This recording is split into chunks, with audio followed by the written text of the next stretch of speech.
يسبح لله ما في السماوات وما في الأرض له الملك وله الحمد وهو على كل شيء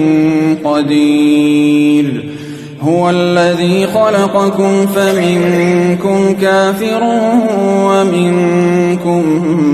مؤمن والله بما تعملون بصير خلق السماوات والأرض بالحق وصوركم فأحسن صوركم وإليه المصير